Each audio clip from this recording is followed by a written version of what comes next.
Welcome to New Mexico, everyone. What you're seeing off there in the distance is the largest city in New Mexico. It's the city with the funny name, Albuquerque. Remember Bugs Bunny? Like, I should have taken that left at Albuquerque. It's also a thriving metropolis. It's modern. It's the sometimes, oh yeah.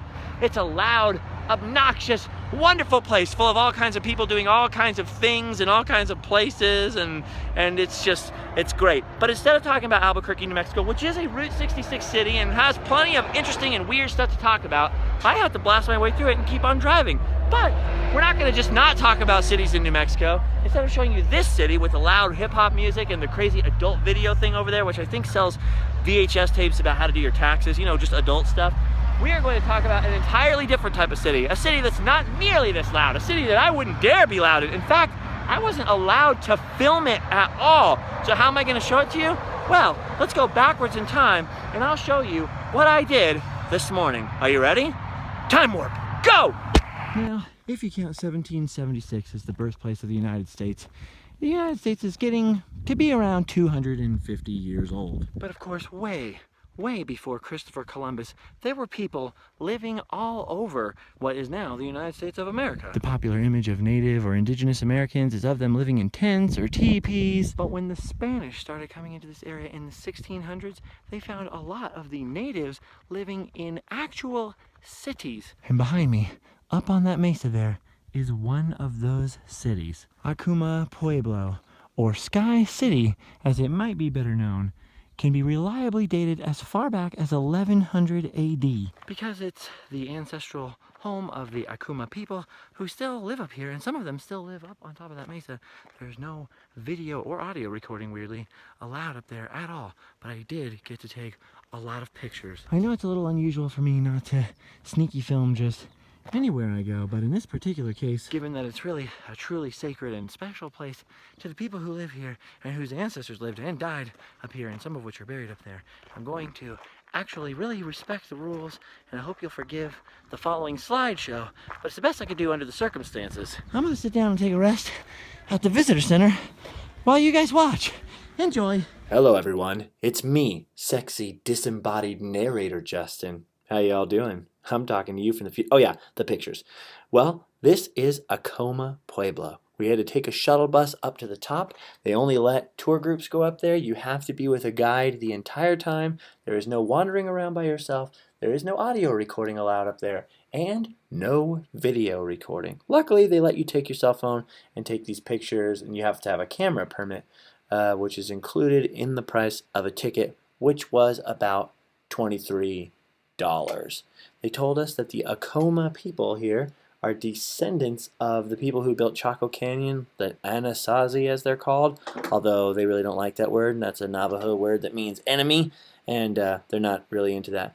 But the Acoma people have lived on top of this mesa, according to archaeologists, since at least 1100 AD. Their houses look pretty awesome. Some of them are more modern and built of more modern building materials, but the oldest ones are almost 1,000 years old. Those ponds of water that you're seeing are actually the Acoma people's cisterns, and probably the reason that they were living on top of the mesa is that those cisterns have water in them 9 months of the year. They're green because eventually, even though the Acoma people were super peaceful and just chilling up on top of that mesa, not bothering anybody and just keeping to themselves, the old Spanish came along looking for one of the ancient 7 cities of gold, which by the way didn't exist, and they thought that this was one of them. So, of course, they raided, invaded, killed women and children, did all kinds of horrible, awful things, and took over the town. Thanks to those pesky Spaniards messing everything up, which, by the way, happened in 1598, the Acoma people had to start rebuilding their town, and so most of it dates from that time period, with the massive St. Stephen's Church that they built up here, dating from, I think she said, 1640. People live up here. Our tour guide, who was super awesome, Erin, she actually grew up on the mesa. The daughters inherit the house, typically the youngest daughter, because they figure, well, they're going to take care of me when I'm old, so I give it to the youngest daughter, and it's all passed down to the females. And she said that there are still 15 or 16 families who live up here. Some of them live up there year-round. Most of them don't live up there year-round. but they can live up on top of this mesa. You're not allowed to take pictures of any member of the tribe without permission, but almost everybody we met up here was like super, super friendly, and it doesn't really do it any justice to look at pictures of it. This place is super, super high up. 362 feet above the valley floor, I believe, is what the tour guide said. And she also said that there are 500 houses up here. Some of them date back as far as, she said, 1100 AD, and some of them are still being built right now. Some of them are adobe, which came after the Spanish. Most of them are sandstone, which they've been building sandstone houses for 1,000 years. And the more modern ones had a little bit of cinder block and concrete in them. Whoa! They refer to the one cottonwood tree growing on top of the mesa as the Okuma forest, which was a joke that I thought sounded a lot like something I would say, and I thought was hilarious. And at the very end of the tour, they take you to the massive church that you are not allowed to take pictures of the inside of, but it's pretty plain. There's these crazy wood beams up at the top. Anyway, it was really, really cool. Then at the very, very end, they give you the option of, instead of getting back on the tour bus, you can actually go down the mesa the way that the natives used to come up the mesa on these crazy stone steps. Forgetting entirely about my fear of heights because I'm really dumb apparently, I decided to be one of the people who walks down the stone steps, and then regretted it as soon as I figured out that there were some parts of this that weren't really steps at all. It was more like a stone ladder and almost vertical. There were little old ladies and old men who were doing it with no problem, while I did it at the pace of an ant and was eventually the very last person down off of the mesa. Going from an ancient Native American city to the modern city of Albuquerque, New Mexico down there is quite a startling transition, and boy is it a lot freaking louder out here, let me tell you. Just even a ways from the city. You don't realize how loud just the ambient noise is, even on the outskirts of a big city, until you go somewhere very deadly quiet and silent like we were at this morning in Acoma.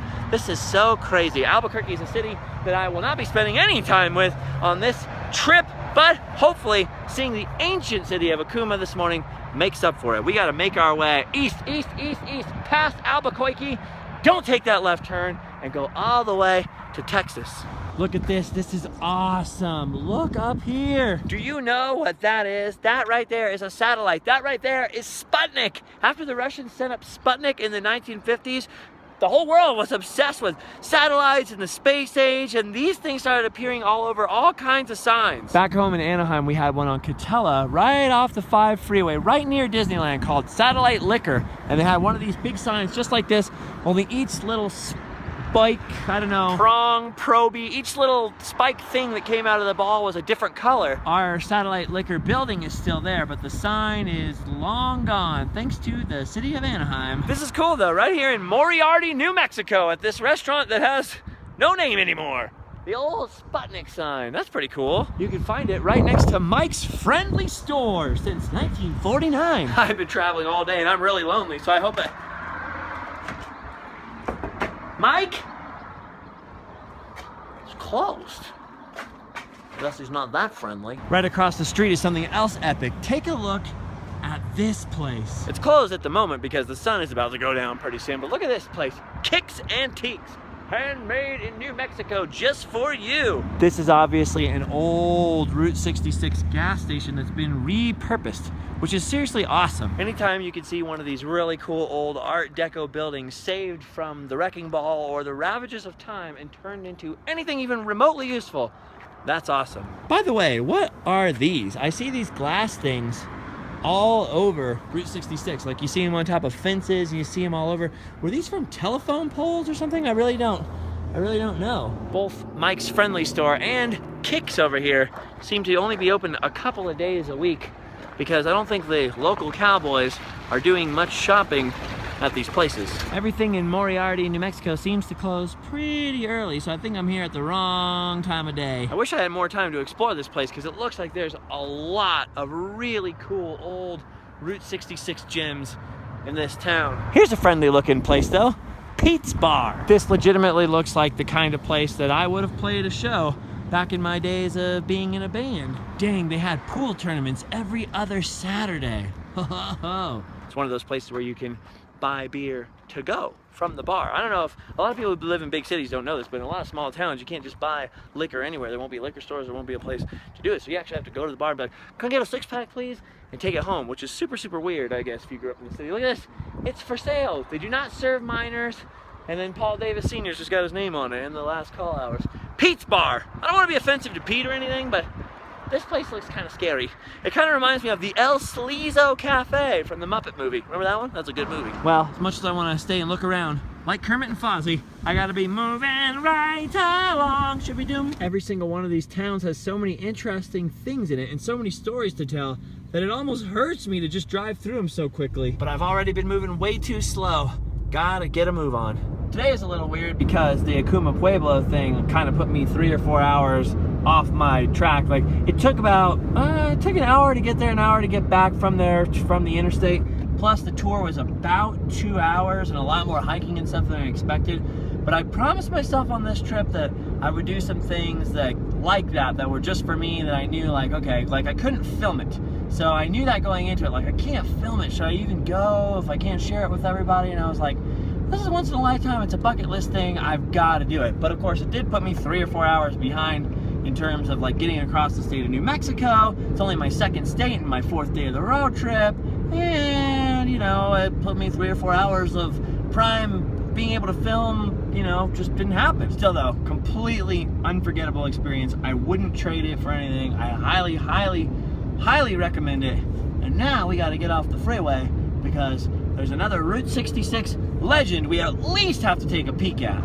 This here, ladies and gentlemen, backlit against the sun, is Clines Corners. This place has been around for a while. It was opened in 1934 by a guy named Roy Cline, I think, and his son Roy Jr. They opened this place on the corner of Highway 6 and Highway 2, which is now, I think, 283, and 6 is, of course, now 66. Highway 285 goes down to Carlsbad Caverns, which is obviously a big tourist destination, Route 66, and now I-40, big tourist highway. So Clines Corners is still a popular stop, but became super popular back then. Popular enough that by 1939, 5 years later, Roy Cline was able to sell the place for a whole grip of money, and it kept expanding and expanding, expanding. It was one of those places that had 1 million billboards on the highways, and it's like a must stop for all the tourists on Route 66. If you compare this place with old vintage photographs of it, like the one in my Route 66 book, you'll see that the building has expanded forward a lot. And that's because this place is very, very big inside. This is the original vintage sign, by the way. This one behind me over here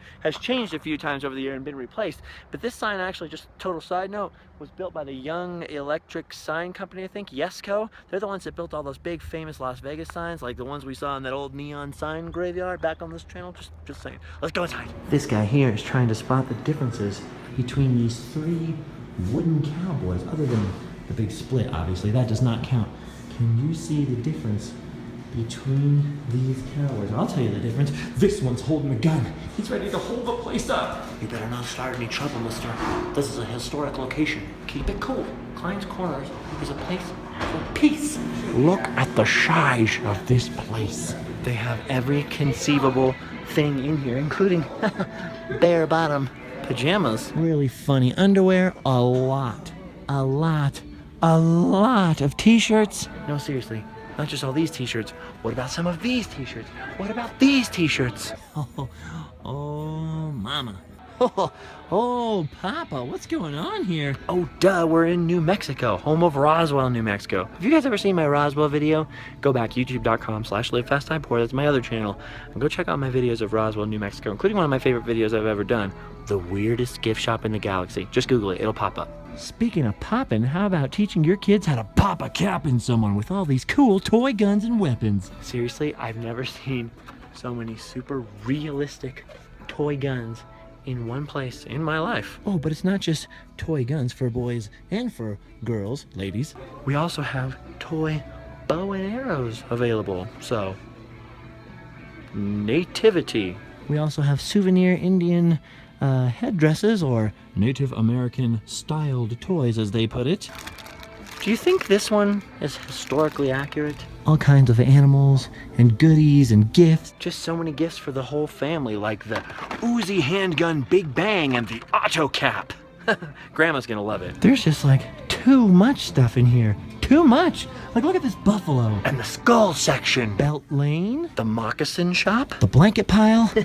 The shelf of little sombreros. The Indian room. The tin sign shelves. The wooden sign area. The sit-down restaurant. The bar. The subway. There's more stuff in here than you can shake a stick at. Believe me, I know. I've been trying for a while. You shall not pass, Buffalo. Clines Corners, the gift shop and truck stop and travel center, Was so big that it made this place get its own post office, and people started building houses behind this place so that the people who worked here had somewhere to live, which kind of made this into a town called Clines Corners. All because Roy Cline got that crazy idea.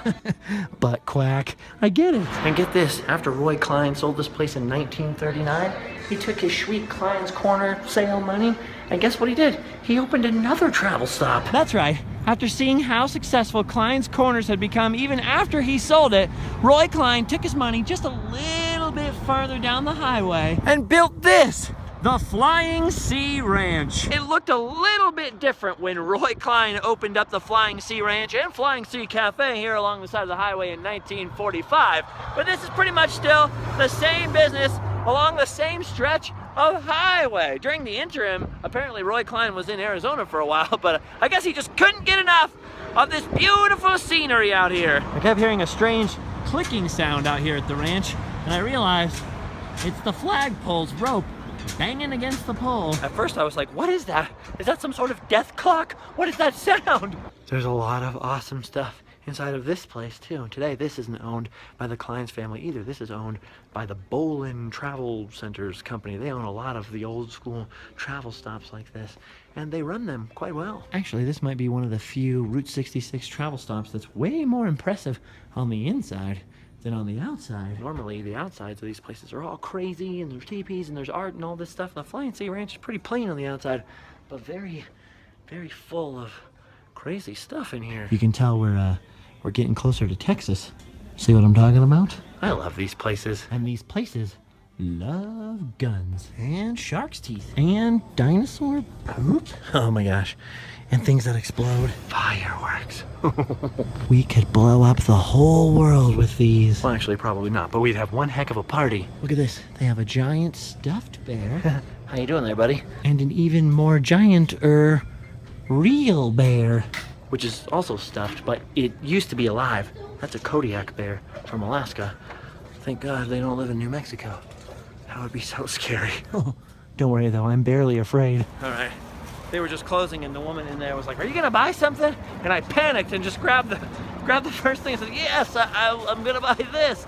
And well, I'll show you this when we get to the hotel. See, it's not just all the little towns that have a story and a history. It's also even the tacky tourist shops and gas stations along the way. Someday when the money and the time is there and I'm not completely by myself while I'm doing it, I am going to take a lot longer and go a lot slower and see Route 66 piece by piece by piece. Mark my words. That's my goal, at least. It's a strange looking building, but it sure is a beautiful sunset. All right, we got a ways to go yet. Come on, Allie, let's get the lead out, huh?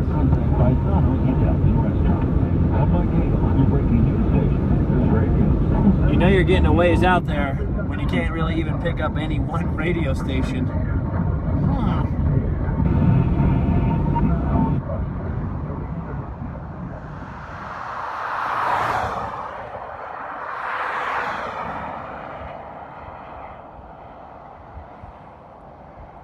You know, sometimes doing stuff like this by myself can be pretty lonely. I mean, don't get me wrong, I love all you guys and I'm grateful for you. But keep in mind, I've traveled thousands and thousands of miles sometimes by myself to do these vlogs and the other videos and stuff to share with you guys. Sometimes it can be pretty lonely. Sometimes it can be pretty breathtaking. And at the end of the day, I always remember how lucky I am that I get to share moments like this with you guys. Even though you're not here on the side of the road with me, you get to share it a little bit. I think that's pretty cool. We are living in one heck of a world. The Route 66 heyday and the golden age of automobile travel may be over, but I don't know. I kind of like living in the future. All right, let's get going. Room 200. Room 200. Oh, I found it. Room 200. This honestly doesn't look that promising, but you never know.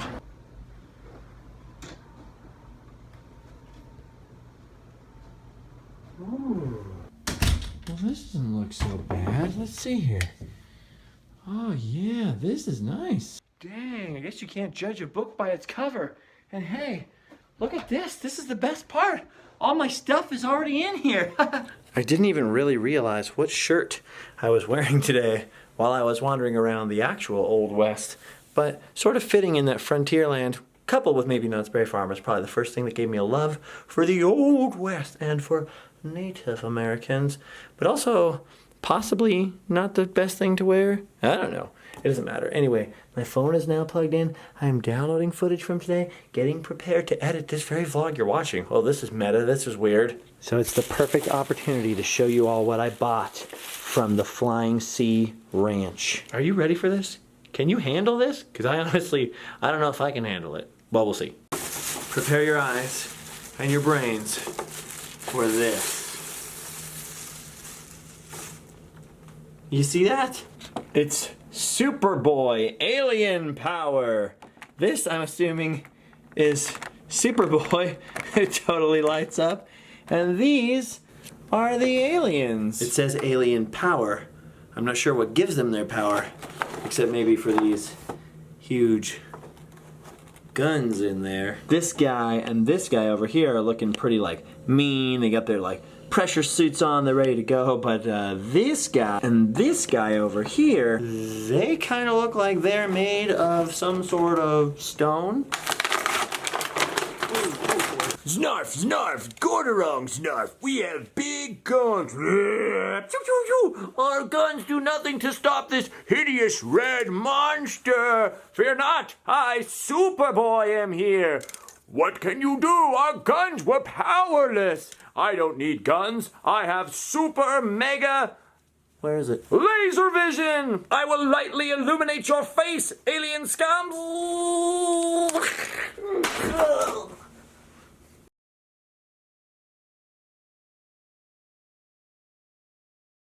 Well, it's exactly 11:11 p.m. I'm very, very tired, and there'll be more adventures tomorrow. Please subscribe if you haven't already. Check out my hats and my t-shirts, livefastdieport.spreadshirt.com. I'll see you guys tomorrow for another adventure. Also patreon.com/JustinScard. Also Twitter, Justin Scard. Instagram, livefastdieport, etc., etc., etc. If you want to see more pictures of the Acoma Pueblo, I'm going to post all of those pictures up on my Facebook page. I've been doing that actually with all of my pictures from the whole trip. Facebook.com/guessJustinScard. I've now bored you and myself to death. Enough. I'm so tired. I've done my duty. Hotel and sleep well.